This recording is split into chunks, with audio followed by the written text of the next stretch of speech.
Hello, and thank you for joining us. My name is Travis Newbell. I live and work here at Shambhala Mountain Center.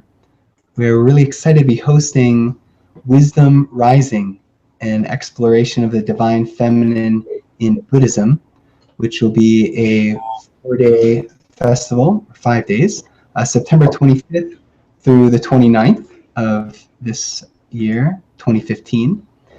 And we're going to have several really wonderful, powerful female Buddhist teachers leading that retreat, including Lama Tsultrim Allione, who I'm very privileged to have on the line today for some conversation related to the topic of the retreat. In case you're not familiar, Lama Tsultrim Allione is a former nun in the Tibetan Buddhist tradition, one of the first Western Buddhist teachers. She's known as a profound and lucid teacher who skillfully combines both psychological and spiritual insight. She's taught internationally since 1982. She is the founder of Terra Mandala, an international Vajrayana Buddhist community based in Pagosa Springs, Colorado, where I believe she's joining us from today. And she's also an author of titles such as Women of Wisdom and Feeding Your Demons, Ancient Wisdom for Resolving Inner Conflict. So Lama, thank you so much for taking the time to join us today and have some discussion. It's an honor to be here with you. My pleasure. So I thought we might begin our conversation by exploring, what is the topic of Wisdom Rising, and also just something an important but maybe not so well understood, or a topic that I think a lot of people are curious about, which is the topic of the divine feminine in Buddhism. So I wonder if you may share what your understanding of what that might mean is and how we might relate to that. Well, maybe I'll begin with the title, Wisdom Rising, Reawaken the Sacred Feminine. And then we can talk a little more directly about the divine feminine and what it is. So the title of the conference, Wisdom Rising, Reawaken the Sacred Feminine, has to do with a movement that's really happening all over the world. It's happening within Buddhism, but not only within Buddhism. And I've been working with Eve Ensler, the author of the Vagina Monologues and various other plays, and she's very active in terms of the feminine, with this idea of wisdom rising, reawaken the sacred feminine, because our world is out of balance, and we know that. We know that ecologically we're out of balance, our lives are out of balance, and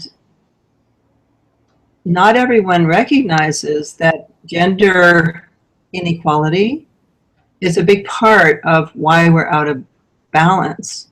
And I think particularly in a sort of more liberated Western context, we don't realize how much of the world is really out of balance. And so when it says reawaken the sacred feminine, that means that the sacred feminine at one time was awake. And in fact, it was. And in terms of Vajrayana Buddhism, the Tantric period, which began around 700 and in India ran to around 1200, was really within the Buddhist tradition the time when the feminine really entered Buddhism. It had entered to some extent during the Mahayana period, with Prajnaparamita, who was considered to be feminine, although really Prajnaparamita, of course, is without gender because it is wisdom. But she was identified as feminine, and also she was identified as having wisdom capacity. And so that began in the Mahayana period. And then in the Vajrayana period, it developed a lot more. And we started to see female Buddhas we started to see Dakinis, female deities such as Tara, Vajrayogini, Simhamukha, and so on. And that presence of the feminine in Buddhism brought a lot of other things, some of which were dance, poetry, sacred sexuality, working with transforming rather than repressing the five poisons, and so on. And so within Buddhism, we actually have this, and so we need to reawaken it. And so part of what Wisdom Rising will be doing is working with that idea. Although the sacred feminine has continued to be present within Vajrayana Buddhism, once it went to Tibet, it went into a very patriarchal culture and structure. And so these huge male monastic institutions, and pretty much all of the teachers were male. You know, if I say that, people say, oh, no, what about Yeshe Sogyal and Lachik Lapdran? And, you know, and then at the end of the fifth finger, they run out, you know, who these women teachers were. And so kind of interesting, because there's the theory of the union of masculine and feminine, a level of equality. You see it in the images, tankas, and so on. But in actuality, sociologically, it was not present, and it hasn't been present in Buddhism as it has come to the West either. So, yes, you know, I mean, it has changed in the West. Certainly there's many Western Buddhist teachers now who are women, and also men who are supportive of the sacred feminine within Western Buddhist teachers. But there's still a long way to go. And so the conference will be exploring what that means. And so then your other question was, what is the divine feminine? What do you mean by that? You know, it's funny, because when I wrote Women of Wisdom, I wrote a piece on the Dakini Principle. And one of the qualities of the Dakini is being ineffable. And so to try to speak about the sacred feminine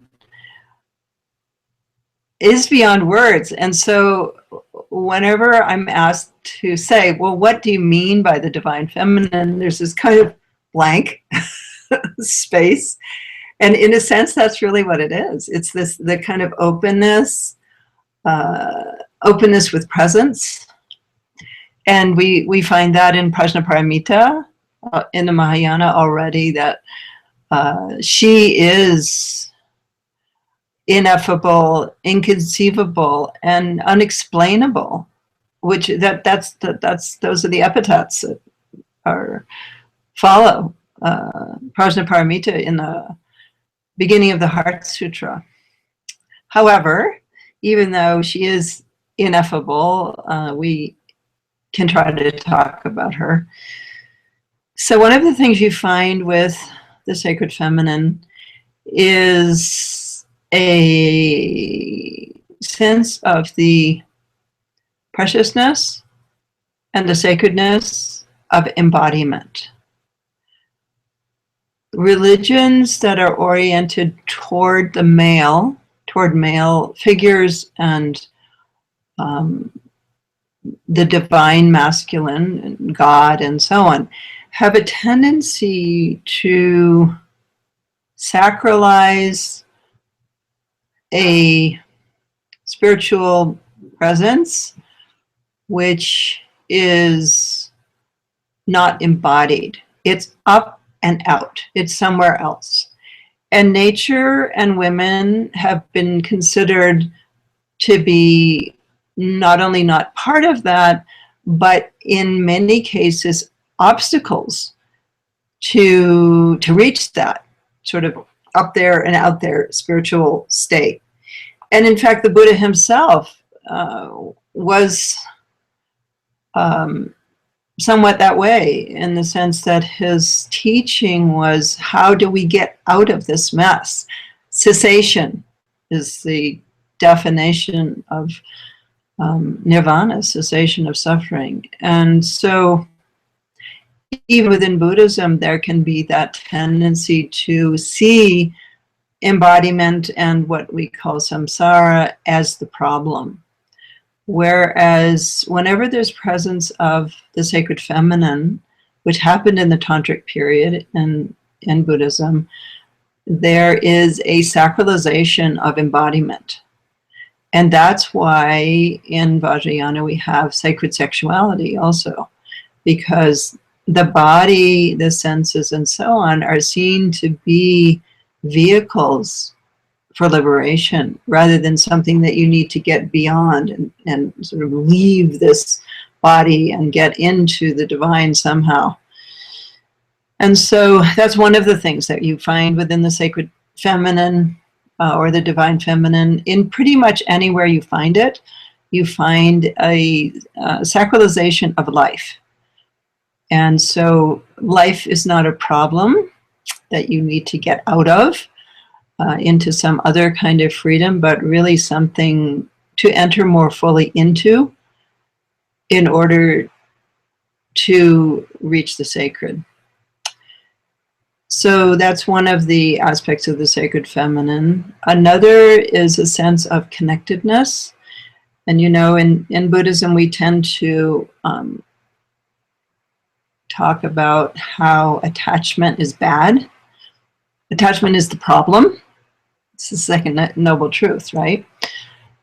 However, when you have the presence of the feminine, you have a valuing of connectedness, of relationship. Relationship is also sacred. And so that's kind of an interesting difference, and it's something I think that's really interesting to explore. What's the difference between attachment, grasping and craving, and connectedness, appreciation of relationship, and not only between humans, but between humans and animals and humans and nature? So pretty much universally around the world, when the masculine has dominated religion, there has been a degradation of nature. And so we have that. We're living with the results of that. We're living with the Christian idea that all this is here for man to use. You know, we call it the environment, as though it was something like there's the main thing, which is humans, and then there's the environment. Or we call the minerals and so on resources, like they're there for us to use and abuse as we like. And women were treated in the same way. The fate of women and the fate of nature historically has gone together. So in order to come into wholeness as a human race, we need to reactivate that half that has been, in some sense, deactivated, disempowered, and not valued. And so within Buddhism, that would be a more tantric view, actually, probably, in the sense of the valuing of skillful means and wisdom. And also, as you may know, in Vajrayana, the 14th root downfall of a Vajrayana practitioner is to degrade women in any way, and to not see women as the embodiment of wisdom. And so those are some of the things that we will look at and explore in the conference. And so, what you're describing is this huge shift that I think a lot of people intuitively long for. People of all across the span of gender identities and everything. And the way that you're talking about the conference is that it's a step in starting to maybe dig our feet in a little to create this shift. I wonder if there's anything else that you may say about how individually or as communities, what can we do to bring about this shift in a daily way or in a more in bigger systemic ways, or like what do we do? Yeah, well, there's a variety of different ways and skillful means in order to do this.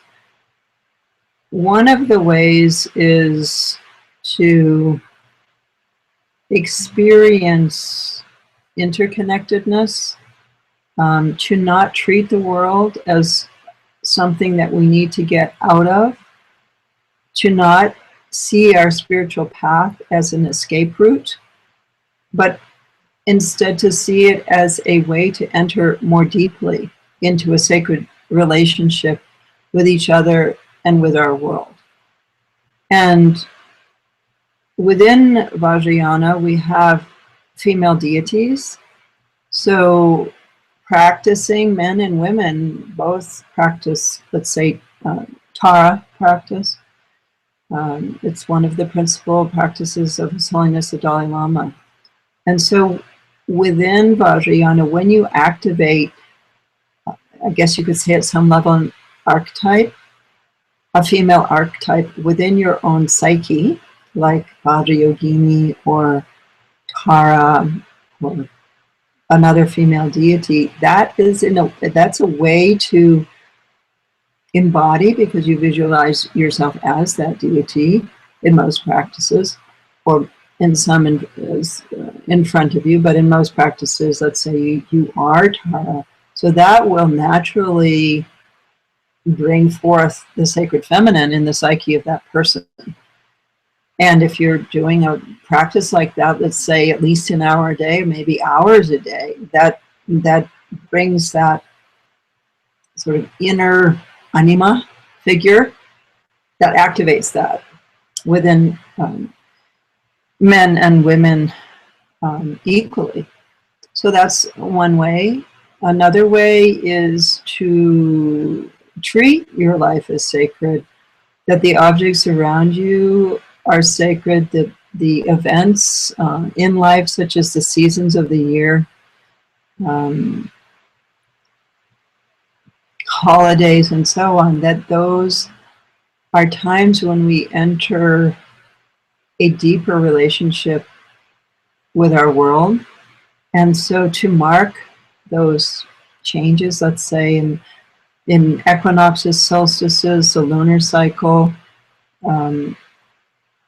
within my family, for example, we've sort of re-sacralized holidays that in our world, and generally as Americans, we have holidays, but we don't enter them as sacred events. For example, Thanksgiving is basically seen as an eating holiday where you just overeat and then watch football,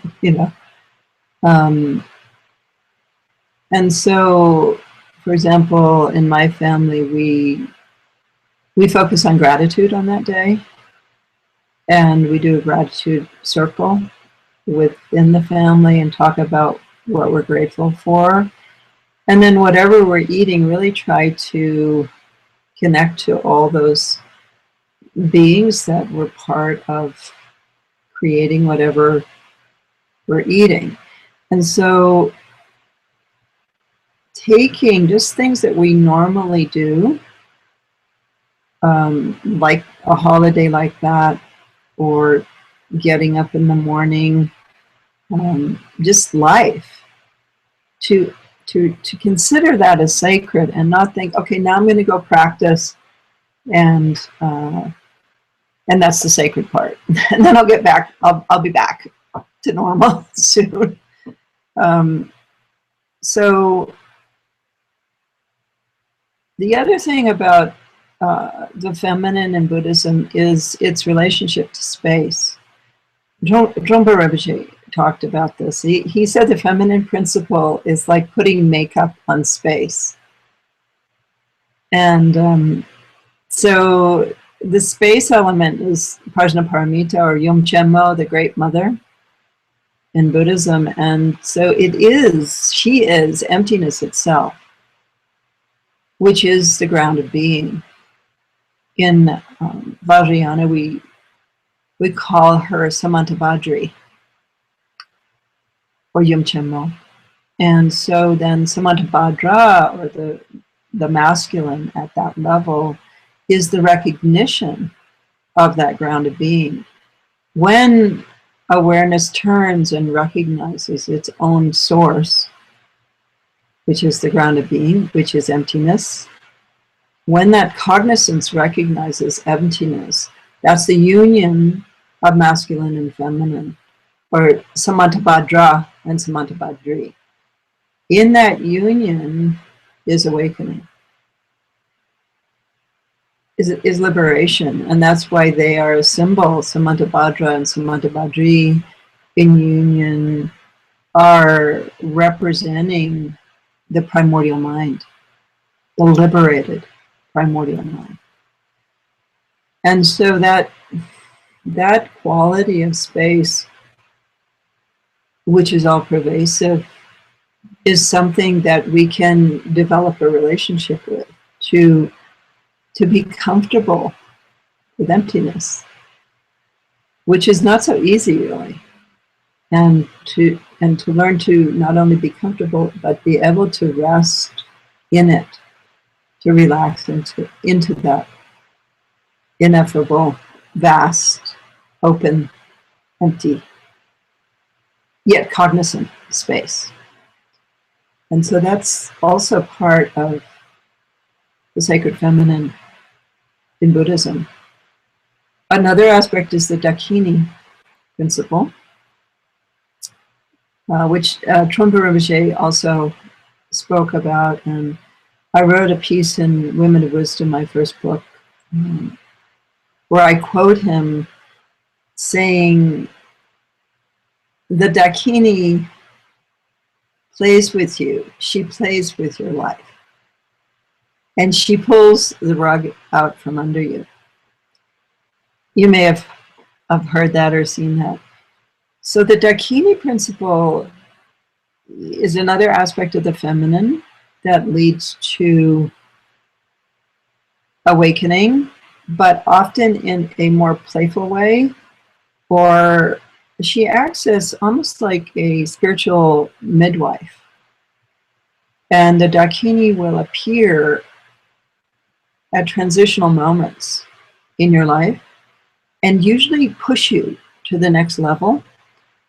Not always in a comfortable way, not always in the way that you would like it to happen, but she'll come in and poke, prod, pull the rug out, and then open you to emptiness, and then push you to the next level of recognition. So there's lots of levels also of the Dakini Principle, and probably we don't have time to talk about that here, but it is something very interesting and quite unique in Vajrayana Buddhism, and we'll be talking about her at the conference for sure. Well, it's definitely, I think, clear to myself and anyone who may be tuned into this, just how grand and vast of a topic this is, and how any piece of it could be easily opened up into a 5-day retreat. and how there are ways in the tradition of really going deep into it, such as some of the practices you mentioned. For now, I wonder if there's any contemplation or short guided meditation that you may lead us in that may allow us to touch in with what you've been describing, this ineffable, yet cognizant or vast, empty, sacred feminine quality.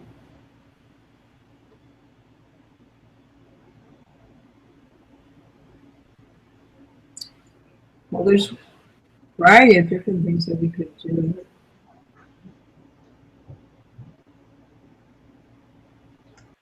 I think maybe we could just do a short Tara practice. Tara is a deity that doesn't require empowerment. She's considered to be very accessible and powerful. So maybe we could do a short visualization of ourselves as Tara and feeling that divine feminine in our own body. And then do a little bit of her mantra. That sound good? Yes, please.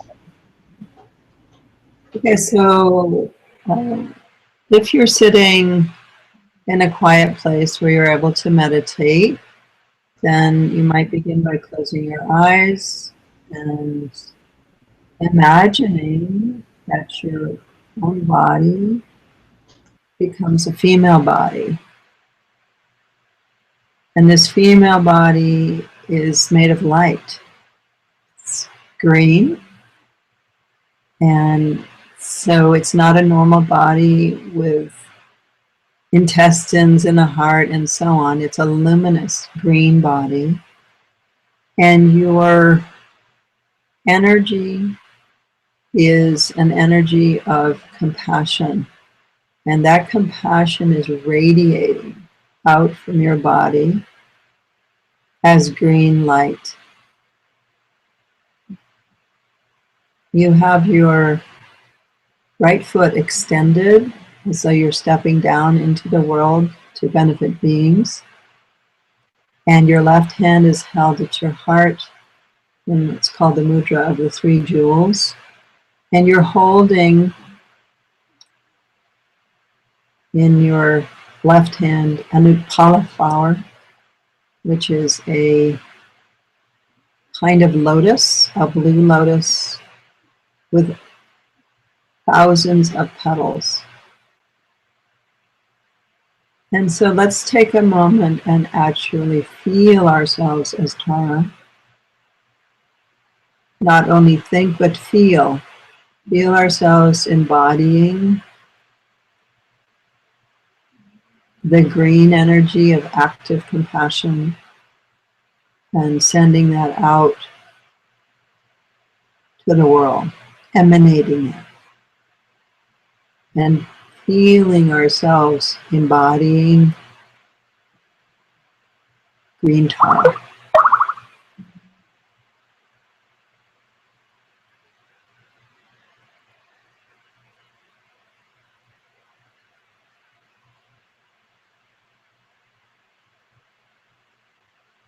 And then we'll do a little bit of her mantra together. As we do this, imagine that the syllables of the mantra are turning counterclockwise on a moon disk in your heart. And from the mantra chain, the green light of compassion is emanating.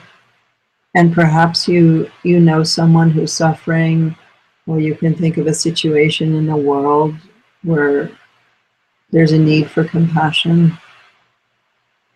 And as we do the mantra, you can send it to those people or that place, and also just generally sending it out to all beings. It's beautiful green light, a fast-moving compassion. Tara is known as the swift one.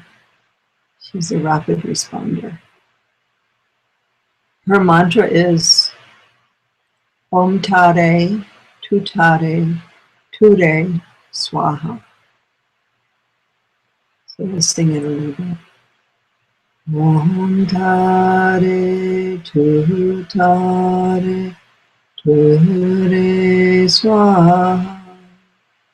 Om Tare, Tutare, Ture, Swaha. Om Tare, Tutare, Ture, Swaha. Om Tare, Tutare, Ture, Swaha. Om Tare, Tutare, Ture, Swaha. Om Tare, Tutare, Ture, Swaha.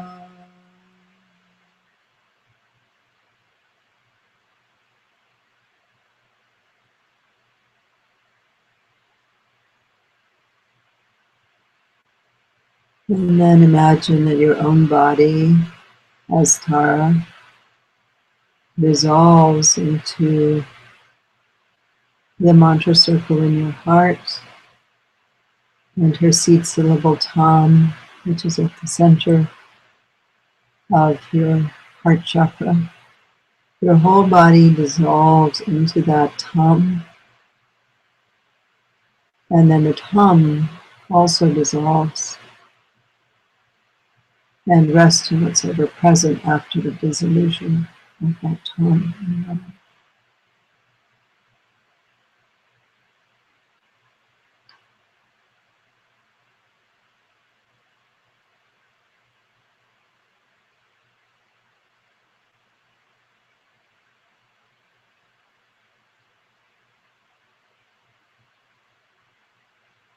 And then we'll dedicate the merit at the end. Any positive energy that we've generated in this practice, offer it out to benefit all beings, everyone. Send it out. Send it out now.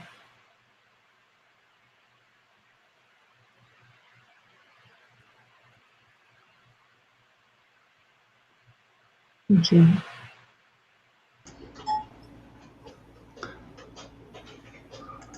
Thank you so much for that. I wonder now if there's anything else that you'd like to say to the audience of this this interview on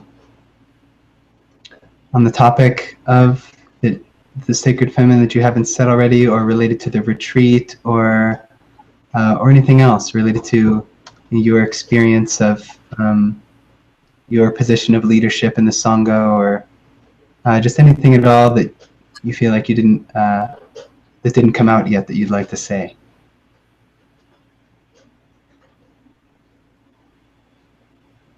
There's a lot of ways that the feminine is being activated in the world. However, there's not so many ways that the sacred feminine is being worked with. We're working with laws, with creating more equality in society. There's work like the work of Eve Ensler with the vagina monologues and V-Day and stopping violence against women. However, in order to really make the change and find the balance that we need the sacred feminine. Even if we get equality, violence stops, violence against women stops, and so on, all those outer changes occur, we need to find what is unique about the feminine, what is the gift of that we're lacking presently, and how can we reawaken or reactivate that inner level of the feminine that we lack as a society and individually. This is a discussion that I've had with Eve because she's so politically active. And for many women and men who are activists, they get really exhausted. And they don't have a way to regenerate themselves. And so to have a spiritual connection with the sacred feminine and to know how to bring that forth is very restorative and gives energy to those who are activists, and not only to activists, but to everybody. And so what I really want to emphasize in the conference is finding ways, like just the little meditation that we did now, but there's all kinds of other methods of reawakening the sacred feminine experientially, not just theoretically, but how can we do this experientially? We recognize it. I think everyone recognizes this lack of balance that we have and the dominance of the masculine in the world, but how do we have the inner experience of that? And then from that inner experience, we can create a genuine equality, because we don't want just women to be like men, like that's not, to have women leaders who are just like male leaders who, of course, women can be like male leaders, but I believe that women really have a unique gift, and that if they can bring that with them as they become leaders, then we'll have something new in the world, and we need something new. And this is very difficult because women who are active politically and so on, they have to go into kind of that game that that has been created by a patriarchal society, and it's very easy for them to lose themselves as women. And they might not even lose themselves. They might never have really known it. Like, what is this? And so I think that's an important thing to know. And so the conference will really be, at least from my point of view, how can we know this experientially, and how can we develop it within ourselves to help bring the balance that we know that the world needs. Thank you so much for the, for the ideas and the wisdom that you've shared here today. And the conference has felt like something, to us here at Shambhala Mountain Center that's really important, and the weight of that feels more real after having this discussion with you. So I feel more inspired, and I think that probably people who are tuning in will also. Just to mention again, in case people didn't hear the first time, the conference is called Wisdom Rising, an exploration of the divine feminine in Buddhism. It's happening here at Shambhala Mountain Center from September 25th through the 29th this fall, 2015. And Lama Tsultrim Allione will be joined by many teachers, including Venerable Dr. Panavati, Acharya Judith Simmer Brown, Acharya Susan Shea, and we're really looking forward to hosting all these amazing teachers and all of you who may come to join us. So I thank you all for tuning in and being part of this discussion, and I invite you all to come here and deepen into it further. And I thank you again so much, Lama, for taking the time today to meet with all of us and share. My pleasure, Travis. Thank you for the interview, and it's nice that you as a man are doing the interview, because I think this is really something that we all need. And when men understand that, they can bring that forth in themselves and find that balance within themselves. That's also important.